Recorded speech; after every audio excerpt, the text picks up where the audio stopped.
Michael Schwartz, bonjour. Bonjour. Troisième participation, je crois, au Salon des entrepreneurs de Tout Lyon. à fait.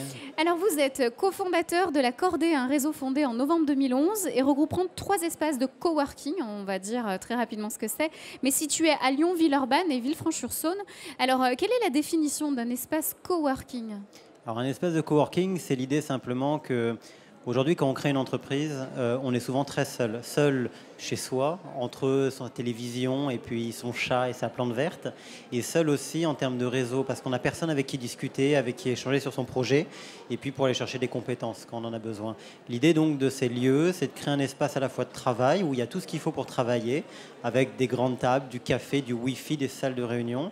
Et avec un très gros aspect, on va dire, famille bienveillante d'entrepreneurs. On va pouvoir discuter avec les gens, on va avoir des événements de formation, on va avoir des apéros pour rencontrer les différentes personnes, un réseau social qui réunit tout le monde et qui permet de passer des annonces, et un site s'entourer en fait dans sa création ou dans le développement de son projet. Est-ce que vous avez des critères de sélection pour pouvoir faire rentrer des jeunes chefs d'entreprise, des porteurs de projets dans l'espace coworking ? Comment ça se passe pour pouvoir postuler à la Cordée ? C'est pas très compliqué. En fait, on accepte quasiment tout le monde. Et nous, au contraire, on cherche la diversité. On cherche à mélanger des métiers parce que c'est de là que la rencontre crée quelque chose d'intéressant. Du coup, on a des créateurs, des étudiants, des entrepreneurs, des avocats, un arbitre de tennis, un DJ, des télétravailleurs salariés. J'espère qu'ils ne font pas leur boulot en même temps, au même moment, parce que ça peut être... Justement, comment ça se passe au niveau des plannings et des périodes où on peut être dans l'espace coworking, où on ne l'est pas ? Comment ça gère ça ? Alors, il n'y a pas de planning, on vient quand on veut, 24 heures sur 24, 7 jours sur 7. On peut connaître le taux de remplissage avant de venir, mais on ne réserve pas, on vient quand on a envie. Et au sein d'un même lieu, il y aura différentes ambiances et différents moments dans la journée. Par exemple, le midi, on mange ensemble, c'est un moment plutôt convivial, mais à 10 heures du matin, tout le monde travaille dans l'espace calme. Et à chaque fois, il y aura un côté calme où on peut travailler comme dans une bibliothèque et un côté convivial où on discute, on prend un café, on téléphone, on mange ensemble.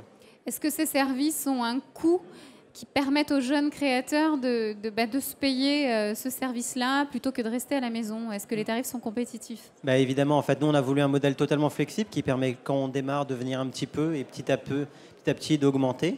En fait, on paye un petit abonnement et ensuite, on paye vraiment le temps passé à la seconde près, avec un maximum mensuel, et qui fait qu'aussi bien quelqu'un peut venir tout le temps, s'il le souhaite, ou même en équipe, que de venir ponctuellement pour se changer les idées, chercher de la créativité et puis chercher des partenaires. Donc depuis que vous avez lancé l'initiative, la Cordée donc en 2011, combien de membres, d'adhérents vous avez réussi à glaner et quels sont peut-être les objectifs pour les années à venir ? Aujourd'hui, en fait, maintenant on a 3 espaces à Lyon, un à Villefranche, un dans le Jura et un à la gare de Lyon à Paris. Et ça fait à peu près 1 millier d'utilisateurs mensuels. Donc qui baladent entre les différents lieux et qui peuvent aller d'un lieu à un autre. Ça change régulièrement, les gens partent vers des nouveaux projets ou grandissent et prennent des locaux et des nouveaux arrivent. Ça permet d'oxygéner en permanence la communauté, mais d'avoir une vraie base de gens qui peuvent échanger, s'aider et puis d'avoir tous les métiers représentés. Vos objectifs pour 2014, 2015, 2016 ? Continuer à trouver des idées intéressantes de développement. On est en fait une sorte de guilde des entrepreneurs et des indépendants et du coup l'idée c'est de chercher à développer. On a développé du microcrédit pour nos membres, on développe des services de comité d'entreprise, on développe plein de choses pour permettre aux gens de trouver plus et puis on va continuer à se développer sur Lyon, sur le Rhône-Alpes en partenariat avec des collectivités. C'est tout ce qu'on vous souhaite. Merci beaucoup Michael Schwartz, passez un très bon salon. Merci à vous.